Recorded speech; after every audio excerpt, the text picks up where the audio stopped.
भारत का एक त्योहार जो टिका है बासी भोजन परंपरा पर। ऐसा त्योहार जिसके पीछे संस्कार ही नहीं विज्ञान भी है, जो बताता है बासी खाना भी अच्छा हो सकता है। स्वास्थ्य सेहत इंडिया में इस बार बात बसोड़ा की। देखना न भूलिए हर रविवार सुबह 9:30 बजे सिर्फ डीडी किसान पर।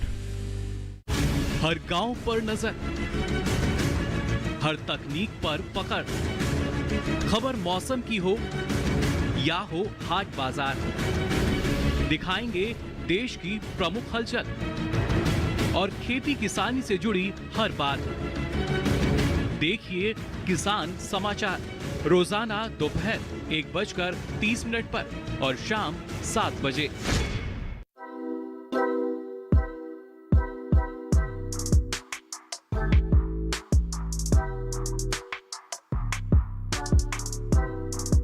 दूर से देखने में यह गांव बहुत ही खूबसूरत दिखाई पड़ता है। पहाड़, धरती को छूता आसमान और दूर दूर तक फैली हरियाली यहाँ रहने वाले लोगों की आशावादिता को दर्शाती है। पेंकी लेप्चा ने अपनी कामयाबी का एक लंबा सफर तय किया है। एक दिन मेरे घर में मेरा बच्चा बीमार हो गया था। उस समय हमारे पास इतना पैसा नहीं था कि हम बच्चे को अस्पताल ले जा सके, और उस दिन से मुझे महसूस हुआ कि पहले मैंने कुछ पैसा जमा करके रखा होता तो ऐसा दिन नहीं आता। बेमिसाल बेटियां हर बुधवार सुबह 7:30 बजे सिर्फ डीडी किसान पर।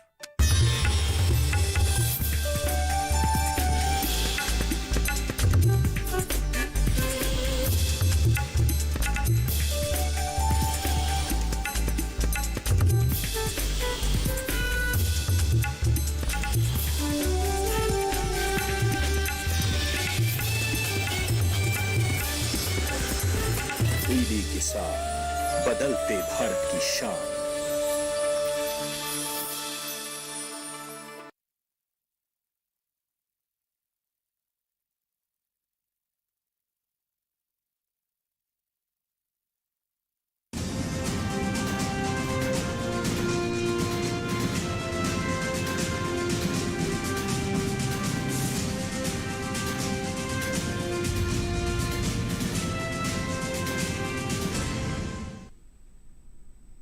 नमस्कार, किसान समाचार में आप सभी का स्वागत है। मैं हूं संतोष चौधरी। तो चलिए सबसे पहले शुरुआत करते हैं मुख्य समाचारों के साथ। गुजरात के गिर नेशनल पार्क में 400 से अधिक छोटे पोखर बनाए गए। केंद्रीय पर्यावरण, वन और जलवायु परिवर्तन मंत्री प्रकाश जावड़ेकर ने ट्वीट कर जाहिर की खुशी। तापमान बढ़ने के कारण एशियाई शेरों और अन्य जानवरों के लिए पानी की होगी सुविधा।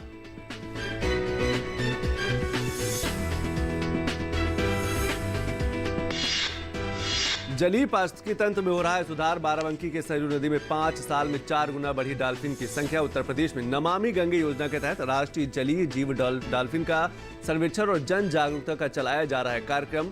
सर्वेक्षण का उद्देश्य है जलीय जीवों को संरक्षण देना। बदलते मौसम के साथ किसान फसलों में सावधानी जरूर रखें। समय समय पर लेते रहें कृषि वैज्ञानिकों की सलाह। कृषि मोबाइल ऐप का किसान ले सकते हैं मदद। तकनीक से खेती की समस्याओं को किया जा सकता है कम। सब्जी वाली खेती के प्रति किसान रहें सतर्क। किसान अधिक से अधिक करें जैविक खाद का प्रयोग। बाजार में जैविक से उत्पादित भिंडी की बड़ी मांग। कई राज्यों के किसान कर रहे हैं जैविक उत्पादित भिंडी।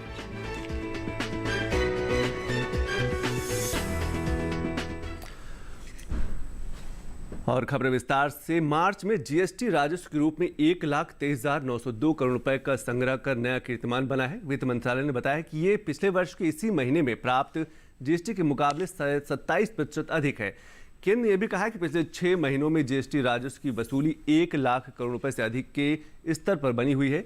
यह स्पष्ट संकेत मिलता है कि कोविड महामारी के बाद देश आर्थिक स्थिति में सुधार की ओर अग्रसर है।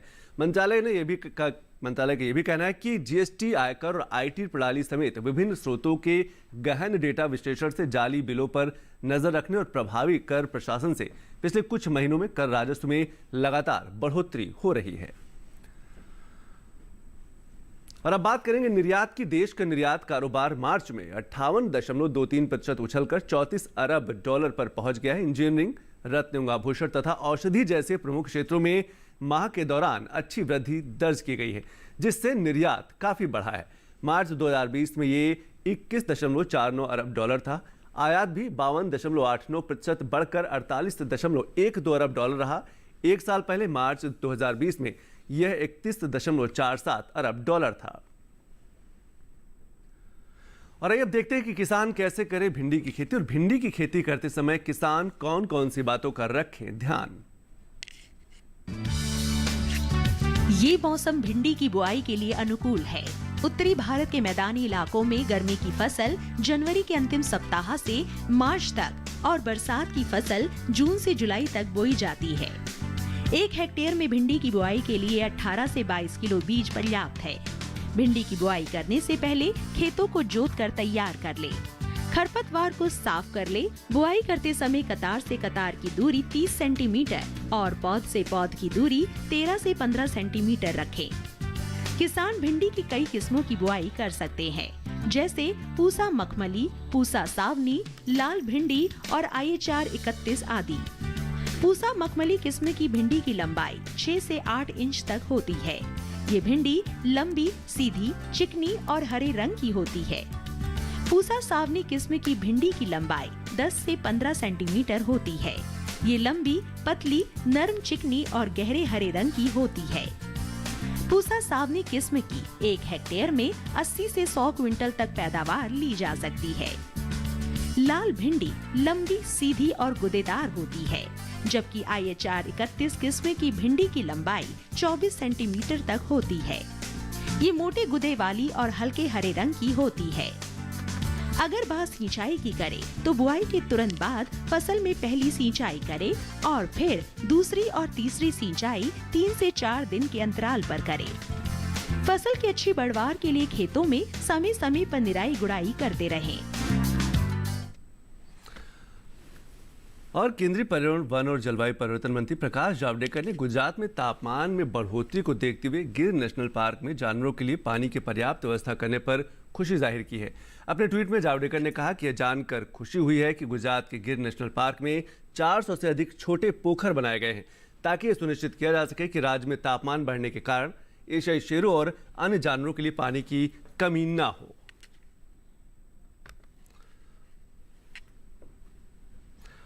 और जब हम स्वच्छता अभियान की बात करते हैं तो उसके दूरगामी परिणाम भी होते हैं। इसका असर पारिस्थितिकी तंत्र पर भी देखने को मिल रहा है। नदियों का पानी साफ हो रहा है तो जलीय जीवों की भी संख्या बढ़ रही है। अगर हम जानवरों के हक और कानून की बात करें तो हर जीवित प्राणी के प्रति सहानुभूति रखनी चाहिए। कोई भी पशु मुर्गी समेत सिर्फ बूचड़ खाने में ही काटा जाएगा, ये कुछ कानून है जो आपको समझने की जरूरत है। बीमार और गर्भ धारण कर चुके पशुओं को मारा नहीं जाएगा, ये जानवरों के हक के लिए जो कानून बनाए गए हैं। Prevention of cruelty on animals act में सारे जो नियम है बहुत ही स्पष्ट तरीके से किए गए हैं। भारतीय दंड संहिता की धारा 428 और 429 के मुताबिक ये कहा गया है किसी भी पशु को मारना या अपंग करना दंडनीय अपराध है। भले ही आवारा पशु क्यों न हो, उसको मारना भी अपराध है। ये जानवरों के हक और अधिकार के लिए कुछ नियम और कानून बनाए गए हैं। PCA किसी पशु को आवारा छोड़ने पर 3 महीने की सजा निर्धारित करता है। किसी भी पशु को मारना या अपंग करना एक दंडनीय अपराध है। भले ही आवारा पशु ही क्यों न हो, उसको मारना एक अपराध बताया गया। जानवरों के लिए भी उनकी सुरक्षा के लिए हक और कानून है। जानवरों को पर्याप्त भोजन, पानी, शरण देने से इनकार करना भी एक अपराध माना गया है। बिना खाना पानी के लंबे समय तक बांधे रखना भी दंडनीय अपराध है। इसके लिए जुर्माना 3 महीने की सजा हो सकती है। हमें आपको जागरूक होने की जरूरत है कि हम जानवरों के प्रति संवेदनशील रहे। पंछी या सरीसृप के अंडों को नष्ट करना अपराध है और ऐसे पेड़ों को भी नष्ट करना अपराध है कि जो पंछियों के घोंसले वाले पेड़ जो हैं उनको काटना भी एक अपराध की श्रेणी में आता है। इसके दोषी को 7 साल की सजा या 25,000 रुपए का जुर्माना हो सकता है। लेकिन जागरूकता के अभाव में कहीं ना कहीं ये सारे कानूनों को उल्लंघन किया जाता है। और अब हम आप बात करेंगे उत्तर प्रदेश के बाराबंकी जिले की, जहां पर जो डॉल्फिन है उनकी संख्या लगातार बढ़ती जा रही है। नमामि गंगे के तहत एक सर्वेक्षण कराया गया, TCA के तहत सर्वेक्षण कराया गया और एक जन जागरूकता कार्यक्रम भी शुरू किया गया। इसका उद्देश्य ये था कि डॉल्फिन और अन्य जीवन को बचाना और यह भी पता करना कि कितनी बढ़ोतरी हुई है। पेश है खास रिपोर्ट। दुनिया की सबसे बुद्धिमान जलीय जीव कहे जाने वाली डॉल्फिन का कुनबा बाराबंकी जिले के सरयू नदी में लगातार बढ़ता जा रहा है। 5 साल पहले किए गए सर्वेक्षण में डॉल्फिन की संख्या में 4 गुना बढ़ोतरी हुई है। इसकी मौजूदा स्थिति जानने के लिए उत्तर प्रदेश वन एवं वन्य जीव विभाग और टर्टल सर्वाइवल अलायंस ने नमामि गंगे योजना के तहत राष्ट्रीय जलीय जीव डॉल्फिन का सर्वेक्षण और जन जागरूकता कार्यक्रम शुरू किया है। सर्वेक्षण का उद्देश्य डॉल्फिन और वन्य जीवन को समझने के अतिरिक्त घड़ियाल एवं कछुओं के संरक्षण प्रबंधन में अहम भूमिका अदा करना है। सरयू नदी में डॉल्फिन के साथ साथ घड़ियाल, मगरमच्छ, कछुए और विभिन्न प्रकार के जलचरों के लिए ये नदी जानी जाती है। सरयू का पानी मीठा है, साफ है और शुद्ध होने के कारण यहाँ पिछले कुछ सालों में डॉल्फिन के साथ घड़ियाल, मगरमच्छ, कछुओं का कुनबा बढ़ा है। 2015 में एक बार ये सर्वेक्षण कार्य किया गया था, टीएसए द्वारा ही किया गया था। उस बार से लेकर के इस समय जो गणना हो रही है, इसमें जो डॉल्फिन्स हैं उनकी संख्या बहुत ज़्यादा बड़ी मात्रा में दिखाई दे रही है। मतलब उनके सर्वेक्षण पर विशेष ध्यान दिया गया है और उनका संरक्षण भी बेहतर तरीके से हो रहा है। दूसरी बात यह है कि डॉल्फिन के साथ साथ जो टर्टल्स हैं, जो हमारे और जल जीव हैं जैसे कि घड़ियाल हैं, मगर हैं, उन सब पर भी ये लोग अपना सर्वेक्षण कर रहे हैं। उनका भी सर्वेक्षण करके एक रिपोर्ट देंगे। ये बहुत ही अच्छे तरीके से काम हो रहा है और मुझे उम्मीद है कि इससे जो भी आंकड़े निकल के आएंगे वो डॉल्फिन के संरक्षण के साथ साथ जो अन्य जलजीव हैं उनके सर्वेक्षण में बहुत ज़्यादा उनका वो मददगार साबित होंगे। और हम नमामि गंगे योजना के तहत सरयू नदी में डॉल्फिन के साथ अन्य जलीय जीवों का सर्वेक्षण टीएसए और वन विभाग की टीमों द्वारा किया जाता है। सरयू नदी में भारी संख्या में डॉल्फिन की संख्या में बढ़ोतरी हो रही है, जो कि सरयू नदी के स्वास्थ्य का द्योतक है। राज्य सरकार नदी को बचाने के लिए हर तरह के प्रयास कर रही है। आशा है कि सरयू नदी और समृद्ध होने के साथ ही जलीय जीवों की संख्या में यहाँ लगातार बढ़ोतरी होती रहेगी। नमामि गंगे प्रोजेक्ट के तहत मिलके कर रहे हैं और ये इस नदी जो घाघरा में सूंस बहुत पाई जाती है, सूंस मैंने गंगेटिक डॉल्फिन, इसकी संख्या में काफ़ी बढ़ोतरी हुई है और ये नदी के स्वास्थ्य का द्योतक है। हम सभी लोग इसको बचाने के लिए कृत संकल्प हैं और जिस भी प्रकार का जो भी सहयोग है वो हम लोग देने के लिए तत्पर हैं। आशा करता हूँ कि ये नदी और समृद्ध होगी और इसमें हमें जलीय जंतु मिलेंगे और उनकी संख्या में पर्याप्त मात्रा में बढ़ोतरी होगी। इसमें हमें बहुत सारे जानवर मिले हैं, जिसमें हमें डॉल्फिन मिले हैं काफ़ी संख्या में और घड़ियाल मिले हैं। इसके अलावा कछुए काफ़ी संख्या में हमें दिखे हैं अलग अलग पैच में। काफ़ी अच्छी पॉपुलेशन दिखी है हमें। बर्ड्स की बहुत सारी प्रजातियां दिखी हमें यहाँ पर। कुछ बर्ड्स ऐसे थे जो बहुत रेयर साइटिंग है, जैसे कॉमन क्रेन। डॉल्फिन की औसत आयु 30 वर्ष होती है, पर लोग गलती से इसे मछली मान लेते हैं, लेकिन यह मछली नहीं है। डॉल्फिन 3 से 5 मिनट बाद नदियों से बाहर निकलकर श्वसन क्रिया करती है। गैंगेटिक डॉल्फिन की आंख नहीं होती, इसके मस्तिष्क में पाए जाने वाले विशेष सेंसर से ये आकृति बनाकर पहचान करती है। वैसे उत्तर प्रदेश में एकमात्र डॉल्फिन के रूप में गैंगेटिक की पहचान है। यह एक राष्ट्रीय जीव की श्रेणी में आता है, इसीलिए इसको संरक्षित भी किया जा रहा है। कुकरेल से भी घड़ियाल छोड़े जाते हैं इन लोग के पॉपुलेशंस बढ़ाने के लिए। तो नीचे की तरफ हम ये गिनते रहेंगे कि वो घड़ियाल दिख रहे हैं या कहाँ पे पहुँचे। तो ये सब करते हुए हम लोग अयोध्या तक पहुँचेंगे और हम लोग का सर्वे का जो रिपोर्ट आएंगे वो जल्दी ही हम लोग पेश कर देंगे, फॉरेस्ट डिपार्टमेंट के साथ शेयर करेंगे और उसमें पता चल जाएगा हम लोग को कितने डॉल्फिन्स मिले, कितने घड़ियाल्स मिले और अभी क्या स्थिति है नदी। बिगड़ते पर्यावरण संतुलन और पारिस्थितिकी तंत्र से अब जरूरत है कि हम जलीय जीवों की रक्षा करें, साथ ही जल को दूषित न करें, जिसकी वजह से अक्सर जलीय जंतुओं की मौत हो जाती है। बाराबंकी से सुनील सोनी के साथ संतोष चौधरी की रिपोर्ट, टीटी न्यूज। और अब बात करेंगे जीएसटी की। मार्च में जीएसटी राजस्व के रूप में 1,23,902 करोड़ रुपए का संग्रह कर नया कीर्तिमान बना है। वित्त मंत्रालय ने बताया कि ये पिछले वर्ष के इसी महीने में प्राप्त जीएसटी के मुकाबले 27% अधिक है। केंद्र ने कहा है कि पिछले 6 महीनों में जीएसटी राजस्व की वसूली 1 लाख करोड़ रुपए से अधिक के स्तर पर बनी हुई है। ये स्पष्ट संकेत मिलता है कि कोविड महामारी के बाद देश आर्थिक स्थिति में सुधार की ओर अग्रसर है। मंत्रालय का यह भी कहना है कि जीएसटी, आयकर और आईटी प्रणाली समेत विभिन्न स्रोतों के गहन डेटा विश्लेषण से जाली बिलों पर नजर रखने और प्रभावी कर प्रशासन से पिछले कुछ महीनों में कर राजस्व में लगातार बढ़ोतरी हो रही है। केंद्रीय मंत्री अनुराग ठाकुर ने जीएसटी संग्रह में बढ़ोतरी का श्रेय मोदी सरकार को दिया है। मोदी जी के नेतृत्व में भारत सरकार ने जो आपदा के समय भी अवसर ढूंढने का काम किया, एक तरफ रिफॉर्म्स लाए, दूसरी तरफ व्यापारियों को मदद करने का काम किया, आम आदमी की सहायता की, अन्न और धन की कमी नहीं छोड़ी, व्यापार चलते रहे, इसके लिए ECLGS स्कीम के माध्यम से 3 लाख करोड़ रुपया भी दिया। अलग अलग योजनाओं के माध्यम से 29 लाख करोड़ रुपए का पैकेज लेकर आए। उसका लाभ ये देखने को मिला कि पिछले साल अक्टूबर, नवंबर, दिसंबर तीनों महीनों में 1 लाख से ज़्यादा की जीएसटी कलेक्शन हुई। इस साल के जनवरी में 1,20,000 करोड़ के लगभग हुई, तो मार्च में 1,23,900 करोड़ से ज़्यादा की कलेक्शन होना अपने आप में दिखाता है कि भारतीय अर्थव्यवस्था पटरी पर आ रही है, तेजी के साथ रिकवरी हो रही है। और देश भर में सरकार द्वारा एमएसपी पर लगातार खरीद की जा रही है किसानों से। अब आइए देखते हैं कि कैसा रहा देश भर में मंडियों का भाव। इस साल देश में गेहूं की रिकॉर्ड पैदावार होने का अनुमान है, जिसका असर कृषि उपज मंडियों में गेहूं के भाव पर पड़ सकता है। गेहूं की पैदावार पर नजर डालें तो फसल वर्ष 2020-21 के लिए कृषि मंत्रालय की ओर से 24 फरवरी तक के लिए जारी दूसरे अग्रिम अनुमान के अनुसार इस साल देश में गेहूं की पैदावार 10 करोड़ 92 लाख टन होने का अनुमान है, जबकि साल 2019-20 के दौरान देश में गेहूं की उपज 10 करोड़ 78 लाख टन रही थी। गेहूं के हाजिर भाव की बात करें तो अधिकतर कृषि उपज मंडियों में गुरुवार को इसके भाव में तेजी दर्ज की गई। आवक की बात करें तो ज्यादातर कृषि उपज मंडियों में गेहूं की आवक सामान्य रही। एग्मार्क नेट के अनुसार मंडियों में गेहूं के भाव इस तरह रहे। उत्तर प्रदेश की गोंडा मंडी में 31 मार्च को धारा गेहूं का भाव रहा 1,650 रुपए। 1 अप्रैल को इसके भाव में किसी तरह का कोई बदलाव नहीं हुआ और भाव 1,650 रुपए के स्तर पर बना रहा। वहीं राज्य की ही कासगंज मंडी में इस दौरान धारा गेहूं के सौदों में 10 रुपए की बढ़त के साथ कारोबार हुआ। यहां 1 अप्रैल को गेहूं का भाव रहा 1,630 रुपए, जो 31 मार्च को 1,620 रुपए था। इसी तरह लखीमपुर मंडी में भी धारा गेहूं के भाव में बढ़त दर्ज की गई। यहां 31 मार्च को धारा गेहूं का भाव रहा 1,620 रुपए। 1 अप्रैल को इसके सौदे 20 रुपए मजबूत होकर 1,640 रुपए पर हुए। उत्तर प्रदेश की दूसरी मंडियों में धारा गेहूं के भाव की बात करें तो यहां की लालगंज मंडी में गुरुवार को गेहूं का भाव रहा 1,600 रुपए।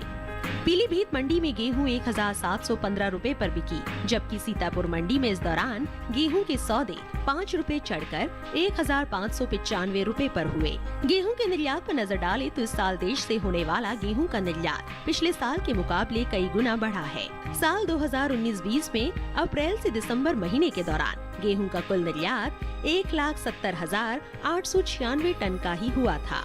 वहीं साल 2020-21 की समान अवधि के दौरान गेहूं का निर्यात बढ़कर 9,76,083 टन के पार पहुंच गया है।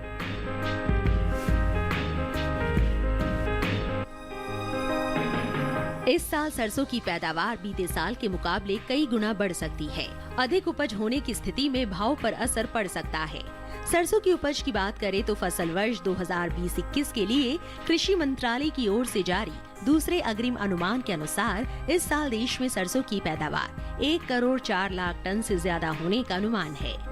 देश में कभी भी इतनी सरसों की पैदावार नहीं हुई है। बीते साल की समान अवधि में देश में 91,02,000 टन सरसों की पैदावार हुई थी। सरसों के हाजिर भाव की बात करें तो एग्मार्क नेट के अनुसार उत्तर प्रदेश की आगरा मंडी में 31 मार्च को सरसों का भाव रहा 5,150 रुपए। 1 अप्रैल को इसके भाव में 200 रुपए की गिरावट आई और भाव 4,950 रुपए पर आ गया। वहीं राज्य की ही एटा मंडी में इस दौरान सरसों के सौदों में 30 रुपए की मजबूती के साथ कारोबार हुआ। यहां 1 अप्रैल को सरसों का भाव रहा 4,950 रुपए, जो 31 मार्च को 4,920 रुपए था।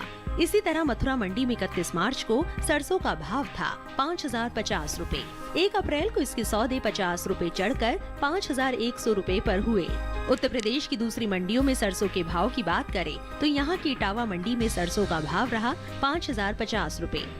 लखनऊ मंडी में सरसों 4,900 रुपए पर बिकी, जबकि राज्य की ही हाथरस मंडी में सरसों के सौदे 4,900 रुपए पर हुए।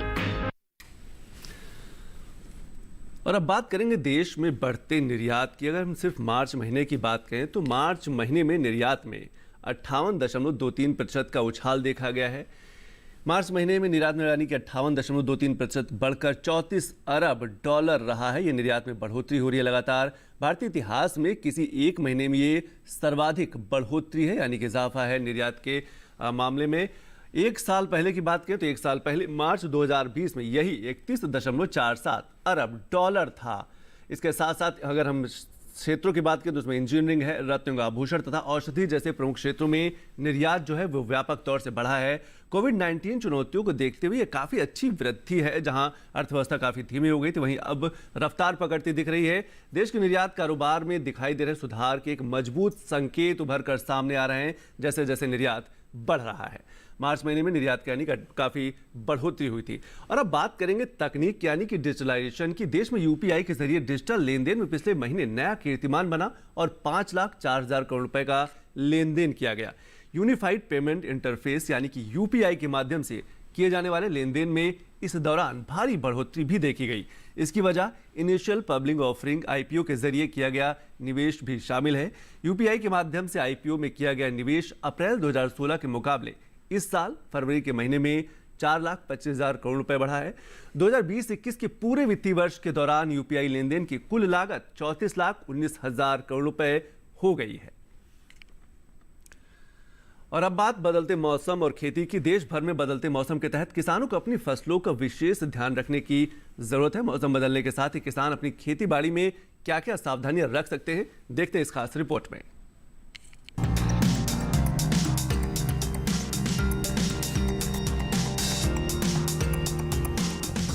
महाराष्ट्र में धान के खेत में पानी का उचित स्तर बनाए रखे, धान के खेत में निराई करते रहे।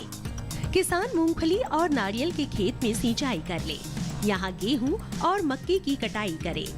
इसी तरह चने और काबुली चने की कटाई करते रहे।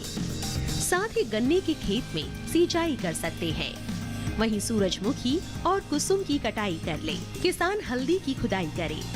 इस समय मूंग और तिल के खेत में सिंचाई करते रहे। इसके अलावा लाल मिर्च के खेत में सिंचाई कर सकते हैं। अभी बागों में सिंचाई के लिए उपयुक्त समय है। किसान संतरे की तैयार फसलों की तुड़ाई कर ले। महाराष्ट्र में प्याज में कीट लगने की आशंका है। ऐसे में प्याज में कृषि विशेषज्ञों की सलाह से कीटनाशक का प्रयोग करें।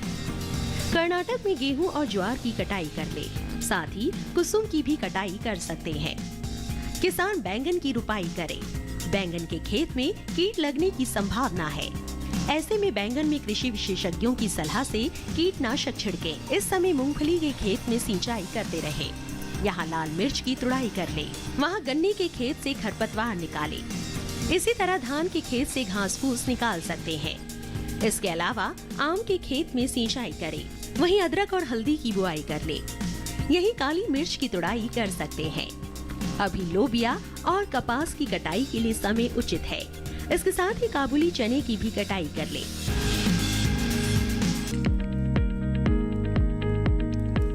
धनिये की खेती के लिए दोमट मिट्टी सबसे अच्छी मानी जाती है।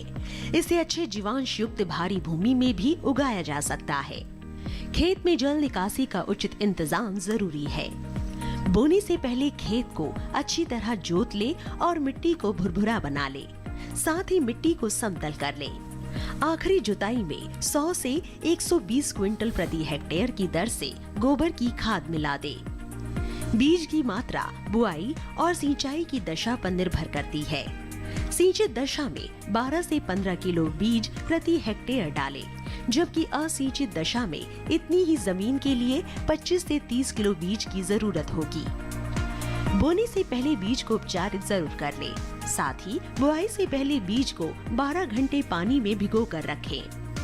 कतार से कतार की दूरी 20 से 30 सेंटीमीटर जबकि गहराई 2 से 2.5 सेंटीमीटर रखें। पूरी फसल में 4-5 सिंचाई की जरूरत होती है। पहली सिंचाई बुआई के 30 से 35 दिन बाद, दूसरी 60 से 70 दिन बाद, तीसरी 80 से 90 दिनों के बाद और चौथी 100 से 105 दिन बाद करें। पहली सिंचाई के बाद निराई गुड़ाई करके खरपतवार निकाल दें। 1 माह बाद फिर से निराई गुड़ाई करें। खरपतवार की रोकथाम के लिए विशेषज्ञों की सलाह पर उचित दवाओं का छिड़काव करें। धनिये में उकठा रोग चूर्णिल आसिता रोग हो सकता है। इसे ग्रामीण भाषा में दहिया भी कहा जाता है। रोकथाम के लिए रोग अवरोधी प्रजातियां बोकर भी बीमारियों से बचा जा सकता है। फसल चक्र अपनाना भी बेहतर रहता है, लेकिन किसान इस बात का ध्यान रखे कि फसल में किसी भी तरह की दवा का छिड़काव करने से पहले कृषि विशेषज्ञों की सलाह जरूर ले। पूरी फसल होने पर पत्तियों की तुड़ाई सावधानी से करें। ध्यान रहे तोड़ते समय पत्तियां बर्बाद ना होने पाए।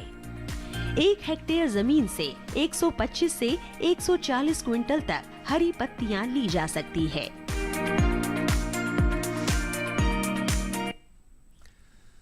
और अंत में मुख्य समाचारों पर एक बार फिर से नजर डाल लेते हैं।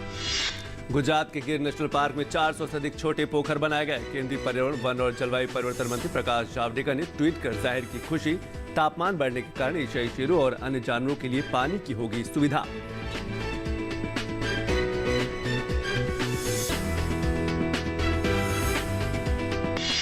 जलीय पारिस्थितिकी तंत्र में हो रहा है सुधार। बाराबंकी की सरयू नदी में 5 साल में 4 गुना बढ़ी डॉल्फिन की संख्या। उत्तर प्रदेश में नमामि गंगे योजना के तहत राष्ट्रीय जलीय जीव डॉल्फिन का सर्वेक्षण और जन जागरूकता चलाया गया कार्यक्रम। सर्वेक्षण का उद्देश्य है जलीय जीवों को संरक्षण देना।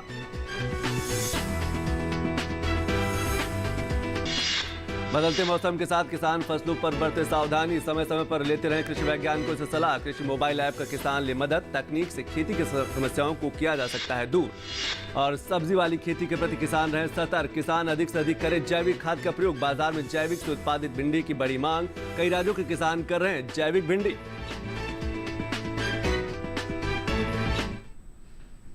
तो किसान समाचार में आज बस इतना ही। नमस्कार।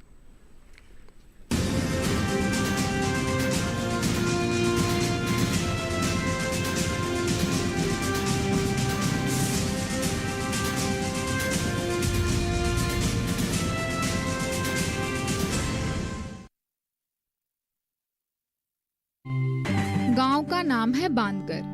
पुरुलिया शहर से 10 किलोमीटर दूर स्थित पुरुलिया 2 नंबर ब्लॉक का ये गांव काफी बड़ा है। आदिवासी और अल्पसंख्यक जाति के लोग यहाँ एकजुट होकर खुशी से रहते हैं। गांव की